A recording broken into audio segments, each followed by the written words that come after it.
Buenas tardes, ¿se me oye? ¿Se me escucha? No, a ver. ¿Ahora? ¿No? Ahora. Buenas tardes, vamos a seguir con este seminario dedicado a Lovecraft, con una mesa redonda que cuenta con tres especialistas en el ámbito sobre todo del audiovisual, ¿no? Y en concreto en el cine de terror. Como son Luis Pérez Ochando, David Hidalgo y Alejandro Lillo. En esta mesa vamos a abordar el horror cósmico desde un enfoque, podríamos decir, más audiovisual, y sobre todo vamos a tratar un poco la influencia de Lovecraft en la televisión, en el cine, en los videojuegos, etc. Voy a comenzar por presentar a quien tengo a mi izquierda, Luis Pérez Ochando, que es licenciado en Comunicación Audiovisual y doctor en Historia del Arte por la Universidad de Valencia.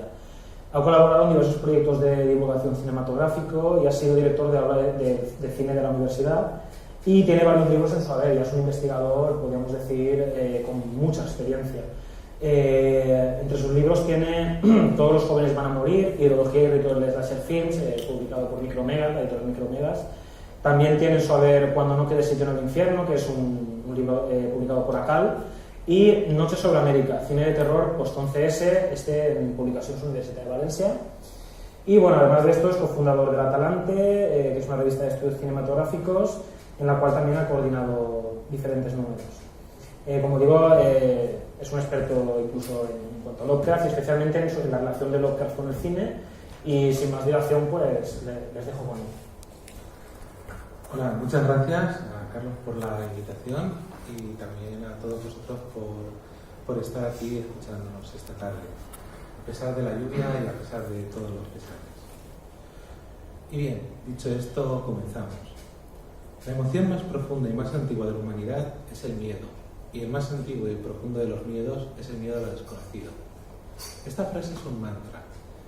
Si habéis leído ensayos sobre Lovecraft, la habréis encontrado una y otra vez. Incluso sobre cine y literatura de horror es una frase que se va a repetir muchas veces. ¿Qué sucede? Que es una verdad a medias, casi una mentira. ¿Por qué? Pues esa precisamente es la pregunta. ¿Por qué lo desconocido? No sabemos qué clase se está impartiendo en el aula de al lado, ahora mismo, pero no nos asusta en absoluto, a pesar de ser desconocido. Y es que en el miedo no se trata tanto de lo desconocido como de cierto conocimiento subconsciente, que no inconsciente, sino subconsciente, recordando que el subconsciente es el conocimiento que se desconoce a sí mismo. Es decir, tenemos aquello sobre lo que algo sabemos pero no demasiado, o bien no queremos saber sobre ello, sobre lo que intuimos. Es decir, aquello que no queremos constatar o que no queremos saber. El miedo, por tanto, habría que reformular esta famosa cita diciendo que el auténtico miedo es el miedo a desvelar lo desconocido. O, parafraseando a Ligotti, el tema fundamental del horror, casi el único, es el saber prohibido. En Lovecraft hay elementos muy reconocibles, ¿no? Los libros prohibidos, artefactos alienígenas, vestigios de civilizaciones olvidadas, pero todos ellos, al final, el mecanismo que cumplen dentro de la trama es convertirse en herramientas de conocimiento, en mecanismos que permiten avanzar hacia eso que se desconoce, hacia ese saber prohibido.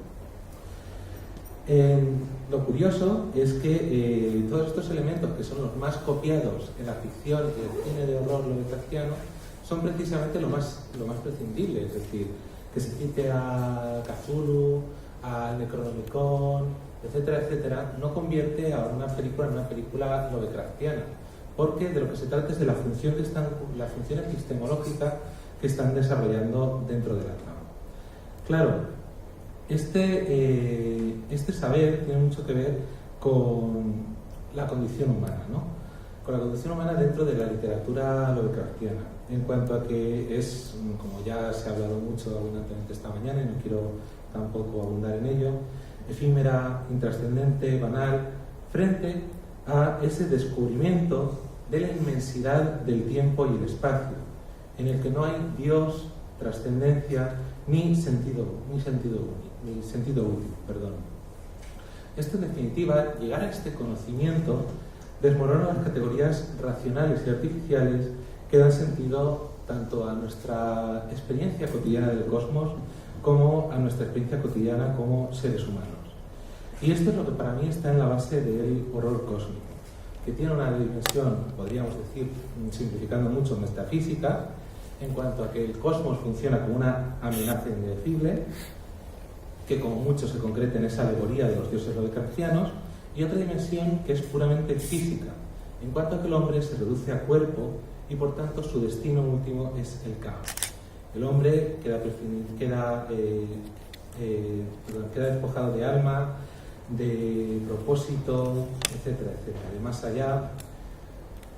Y nos encontramos por eso muchas veces en su literatura estos monstruos híbridos, siempre teniendo muy en cuenta que son híbridos, y cuerpos que se desintegran continuamente. Recordemos aire frío, el que acecha en el umbral, etcétera, etcétera. Cuerpos que se van desintegrando.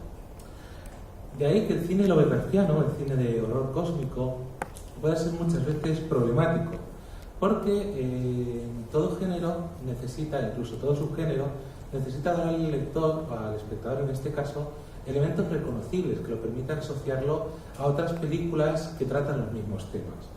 En este sentido, muchas películas lovecraftianas se quedan en las superficies, es decir, en citar a Cthulhu, al Necronomicon, pero carecen de este conflicto epistemológico fundamental que es el de la relación de conocimiento entre el hombre y el cosmos. De hecho, desde mi punto de vista, las mejores películas de horror cósmico son aquellas que se olvidan de los referentes obvios y se centran más en esta caracterización de la existencia, ¿no?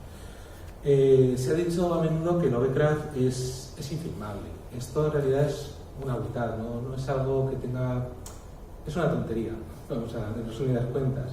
Simplemente es un lenguaje literario, muy literario, en cuanto a en cuanto al tipo de universo que se construye con un lenguaje, frente al cine que tiene un lenguaje audiovisual. Y el proceso de traslación es tan simple como coger esas cosas y llevarlas a un lenguaje audiovisual. Hay otros autores que a priori podrían parecer también infilmables, como se dice de Lovecraft, pero ahí, por ejemplo, tenemos, ahora que está tan de moda, La maldición de Hill House de Shirley Jackson, que es una novela muy basada en un monólogo interior de una narradora no fiable, es decir, es una construcción muy literaria, pero luego tenemos la película de Robert Wise, expresada en términos visuales, que es absolutamente extraordinaria. Es decir, que en principio la dificultad no es esa, pero sí que presenta unas dificultades especiales a la hora de trasladar su universo literario a un universo audiovisual. Una de las más básicas es que sus personajes son lo que él llamaba a menudo son fenómenos, no son interioridades psicológicas, sino actantes que deben cumplir una función en ese drama cósmico que él pone en escena. Frente a cuál es el modo de representación institucional o cine dominante, es un modelo en el que los personajes se caracterizan psicológicamente, basándose en la novela decimonónica, y con lo cual se busca dar unas motivaciones psicológicas causales a los personajes, lo cual ya choca con esta concepción del personaje como actante en un drama cósmico. Por otro lado, en Lovecraft, las tramas son los vehículos para esos temas filosóficos. Son caminos en los que el personaje va a avanzar hacia la locura y la disolución, frente a ese modelo de cine dominante en el que las tramas son más dinámicas y hay una estructura puramente causal. Por otro lado, los valores de Lovecraft es una negación de los valores, el valor de la religión, del progreso, frente al cine dominante que se sienta en valores burgueses. Pero sobre todo de lo que se trata es de la dificultad de asumir esa filosofía literaria y artística lovecraftiana que se enfrenta a ese mecanismo de adaptación tan básico que es quedarse con las citas. Tampoco me parece muy útil decir todas las películas basadas en sus obras son malas. Esto es algo que hay que matizar. El cine tiene unas necesidades industriales, es decir, tiene que conectar con un público amplio y asumir las convenciones y temas dominantes de cada momento para llegar a sus espectadores. Entonces tiene que ir actualizándose y cambiando continuamente, y cuando adapta un material literario tiene que adaptarlo a ese público al que se dirige, a ese género dominante en ese momento, etc. Pensemos, por ejemplo, en la adaptación de Daniel Halley del año 1970 del horror de Danich. Es una película producida por la American International Pictures, es decir, una productora que se especializaba en circuitos rurales, autocines, cines, digamos, circuitos más secundarios, buscando un público adolescente, y que está en un momento, en 1970, en el que ya se estrena La Noche de los Muertos Vivientes y el cine de terror va a ir hacia modelos más realistas. Entonces, las características de esa película tienen mucho que ver con ese contexto productivo en el que se hace la película, ¿no? ¿Cuáles son las preocupaciones de este año 1970? Pues el movimiento hippie, obviamente. Entonces, es una película que va a ser una réplica conservadora a esa liberación contracultural que han supuesto los 60. Y por lo tanto, las amenazas cósmicas se van a convertir aquí en la amenaza de la libertad sexual, en la amenaza de la liberación femenina, en la amenaza de cualquier espiritualidad no cristiana. De hecho, esta película está en el incipit, en el principio del Satanic Panic, que va a estar muy extendido en la cultura popular norteamericana en los años 70 y 80. Por el contrario, nos va a plantear ese triunfo de los valores burgueses, en el que el héroe Armitage es el representante de esa autoridad burguesa y es un héroe castrador. Y no lo olvidemos, esto llama mucha atención, es un héroe anciano. ¿Por qué? Porque su mundo lo que está representando es ese retorno del orden tradicional y conservador. Con lo cual la película se mueve por un esquema del bien y el mal que no tiene mucho que ver con ese horror cósmico. ¿Cuál es el saber prohibido en la adaptación cinematográfica del horror de Daenerys? Pues es precisamente el sexo liberado. Es una película muy basada en la idea de pecado. Frente a estas adaptaciones más directas, que no tienen otro remedio que adaptarse a las convenciones y a las características de producción del momento, me parece muy interesante hablar de esas otras películas que se basan más en la concepción de horror cósmico. Y no hace falta ir a películas más recientes o ir a películas que tengan que ver con extraterrestres. Una película que me parece muy interesante desde el punto de vista del horror cósmico es El hombre con rayos X en los ojos.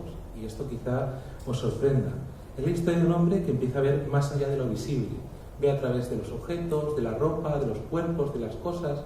Y ese conocimiento de saber que debía estar prohibido, que debía estar velado, va a ir conduciéndole progresivamente a un desmoronamiento de todas las categorías sobre las que se sustenta el orden racional y el orden burgués, en definitiva. De hecho, es un proceso de negación del humanismo de toda la película, ¿no? Hay un momento en el que él empieza a ver a gente desnuda, con lo cual tenemos ese rechazo a los valores burgueses. Pero también hay un momento de rechazo a la ciencia tradicional, con lo cual esas categorías tradicionales de ciencia quedan abolidas, ese rechazo a la medicina. Pero también en cierto momento queda hastiado de la gente que va a que le cure de manera milagrosa, con lo cual esa idea de caridad cristiana empieza a ponerse en entredicho, y el hombre, para él, todas las personas que ve están enfermas, empieza a cambiar su visión del ser humano. Acaba rechazando la ética, acaba haciendo trampas en un casino. Y al final de todo ese proceso, después de una trayectoria en la que él ya va casi rodando por los campos, acaba ascendiendo, trepando por una pendiente de tierra, y llega a la carpa de un predicador. Y en este ámbito de realidad, pero de religiosidad, pero de religiosidad farsesca, el predicador le dice: si tus ojos te ofenden, arráncatelos. Entonces él se los arranca. Y el último plano de la película se queda congelado en esa imagen y oímos su voz gritando: aún puedo ver. Y ese aún puedo ver es el ver más allá del cosmos y ver una realidad ulterior, una realidad oculta que es absolutamente horrible y aterradora, más allá de los confines del cosmos. El segundo ejemplo en el que me quería centrar, comentar brevemente, es La Cosa, la versión de John Carpenter del año 82. No olvidemos que Carpenter es un gran conocedor de la obra de Lovecraft, lo conocía muy bien y asume muchos principios suyos sobre el miedo desde el principio de su carrera. La Cosa transcurre en esa noche helada de la Antártida, que viene a ser un trasunto de ese cosmos que es absolutamente hostil al hombre, en el que no podemos sobrevivir a este mundo externo sin nuestra envoltura técnica y puramente artificial. De ahí que la película ponga de relieve la fragilidad de esas herramientas técnicas, pero también cognitivas. De hecho, lo que va a hacer la película es enfrentar esa Antártida helada, ese cosmos hostil, con un cuerpo en el que la biología es continuamente sometida a la entropía, la disolución y el caos. La cosa en sí, el monstruo de la película, no es nada. No tiene forma, no tiene cuerpo. Es una pulsión que va sumando a sí misma la forma de otros cuerpos a los que posee y que destruye. ¿Cómo vamos de tiempo? ¿Te ponéis un fragmento? Bien, yo creo que bien. Voy a poner un fragmento de un par de minutos, no más. ¿Te queda bien?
You gotta be fucking kidding.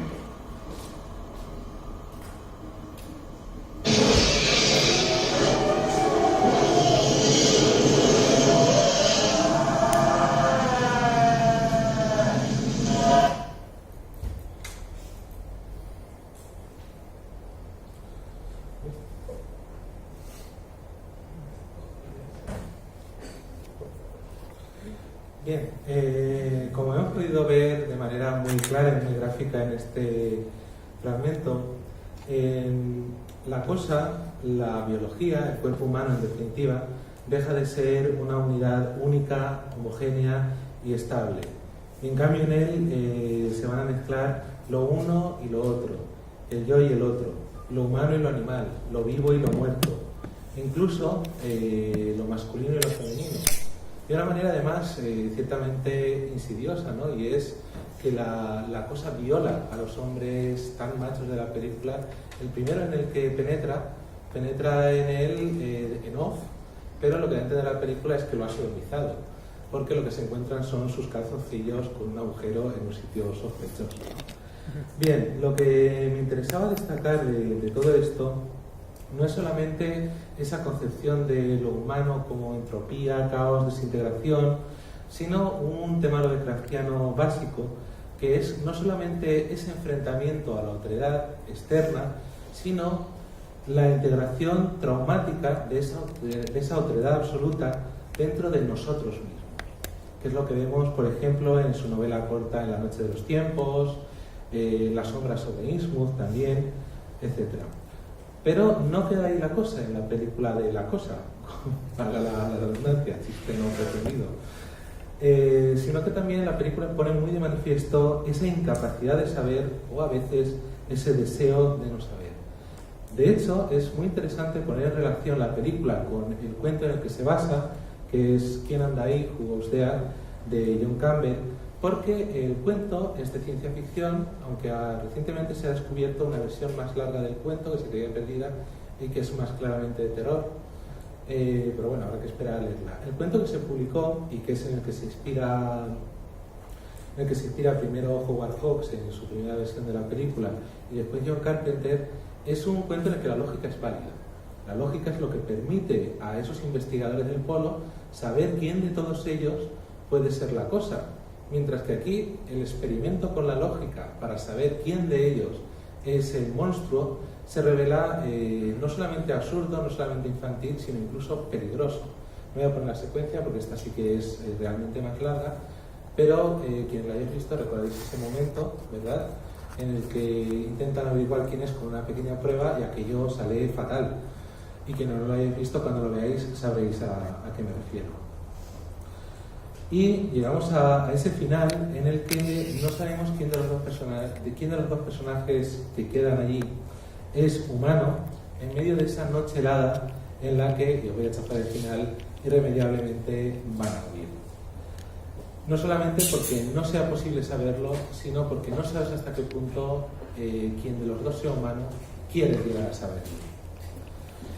Y esto me lleva al último ejemplo de los que quería tratar, que es The Last Winter, del año 2007, dirigida por Larry Fessenden, que también utiliza este mismo elemento argumental de situar toda la acción en el polo, en este caso en el Ártico, como ese trasunto del universo absolutamente hostil a lo humano. Y en ella lo que se nos cuenta, les voy a contar un poco el argumento porque esta quizá no la hayáis visto, es una base de prospecciones, no sé si era de gas o de petróleo, que está en el polo norte, y entonces envían a un científico, tienen ahí un científico para ver el impacto medioambiental que esto está teniendo. Pero cuando están ya en ese sitio aislado, van a ir pasando una serie de cosas que no me conozco. Ahí lo que tenemos es como ese problema epistemológico el problema del saber, el problema de cuánto puedo tolerar, cuánto saber puedo tolerar yo. Esta mañana Francisco lo ha expresado muy bien, pero no recuerdo cuáles han sido las palabras exactas. Cómo se actualiza y se pone en relación con temas muy actuales. ¿De acuerdo? Tenemos, de nuevo, igual que en la cosa, ese escenario aislado, ese escenario hostil, ese grupo que queda aislado, ese mismo tema de la disolución, aunque en este caso no es tanto del cuerpo como de la mente, que se va desintegrando, pero vamos a ir pasando a esas actualizaciones. La cosa es una película estrenada en los años 80, en el momento de auge de la ideología y la cultura neoliberal, con la que Carpenter es muy crítico, véase por ejemplo Están vivos, pero hay una primacía del individuo, de la persona individual, frente a la sociedad, que es de lo que se desconfía. En esta película lo que vamos a tener en un momento, de nuevo, 2007, de autoaceleración del neoliberalismo, es de nuevo la sociedad o el grupo humano entra en crisis, es de lo que no te puedes fiar, pero ya no se va a primar tanto, el enfrentamiento no va a ser tanto sociedad-individuo o grupo-individuo como individuo-intereses empresariales, lo que me parece un destello de inteligencia muy válido, ¿no? Y cómo de lo que se trata es de eliminar cualquier disidencia dentro de ese grupo que defiende unos intereses empresariales. Ahora bien, lo realmente interesante y me parece muy actual de la película es que en este caso hay algo que no queremos saber y no se trata de esa naturaleza hostil del cosmos. Además, que se va a resaltar mucho con la metáfora de los ojos arrancados, que se va a repetir mucho a lo largo de la película. Y también en el tema de los sueños aterradores y las visiones, que no son nada más que ese inconsciente que desea revelarse y manifestar una angustia soterrada. Y ese conocimiento que no se quiere decir, que no se quiere saber, que no queremos ver ninguno de nosotros, es que estamos destruyendo la Tierra y nos encaminamos a nuestra propia extinción. Son personajes en perpetua negación, tanto de lo que saben, de lo que ya han aprendido, como de lo que no quieren saber de ninguna de las maneras. Y en este caso me parece muy significativo porque establece una relación de identificación con el espectador en cuanto a que nosotros como espectadores también nos estamos negando a aceptar ese cambio climático. Y creo que la puesta en escena es muy consciente de esto, sobre todo a la hora de plantear el final de la película, cuando el fin del mundo realmente sucede, pero sucede fuera de campo, porque es lo que no queremos ver como espectadores y que los personajes no querían ver tampoco de ninguna de las maneras.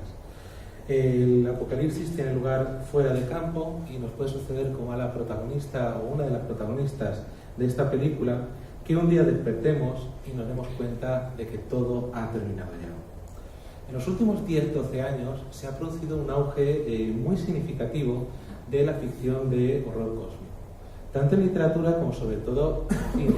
A nivel estadístico hay muchas más películas de horror cósmico en los últimos 12 años que durante las décadas anteriores. Por citar algunas que quizá conozcáis, podemos citar The Mist, de Call of Cthulhu, El que susurra en las tinieblas, The Banshees Chapter, The Void, el remake de La Cosa, The Creature Below, The Taking of Deborah Logan, Absentia, The Far, The Endless, AM1200, varias versiones del Coro que cayó del cielo, etcétera, etcétera. ¿Cuáles son los motivos de ese auge que está teniendo lugar en estos últimos años? En menor medida que se han divulgado y popularizado mucho una serie de descubrimientos sobre el cosmos, que cada vez parece ser más grande, pero que al mismo tiempo se ha divulgado mucho esa idea de que el cosmos, llegado a determinado momento, se apagará y todos nos extinguiremos, no solo nosotros, sino el propio cosmos, el propio espacio-tiempo, las estrellas apagarán, etc.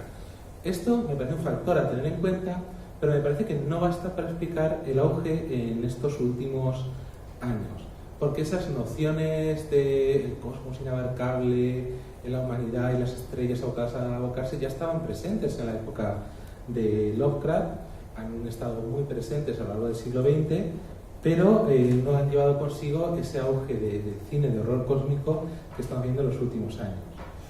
Desde mi punto de vista, tiene mucho más que ver con términos ideológicos y socioeconómicos. De la misma manera que Lovecraft se entiende en un contexto de auge y crisis de un poder financiero que va a desembocar en 2 guerras mundiales, lo que me parece muy significativo y que marca mucho el cine de los últimos años ha sido la última crisis financiera y el encontrarnos en este momento de neoliberalismo acelerado en el que el poder financiero tiene, valga la redundancia, parcelas de poder inéditas a lo largo de la historia, y eso se compagina con un crecimiento paralelo del fanatismo religioso y político como bastión a través del que ese gran capital llega a la población, es decir, a través de estos movimientos de fascismo, etcétera, que están creciendo por todas partes.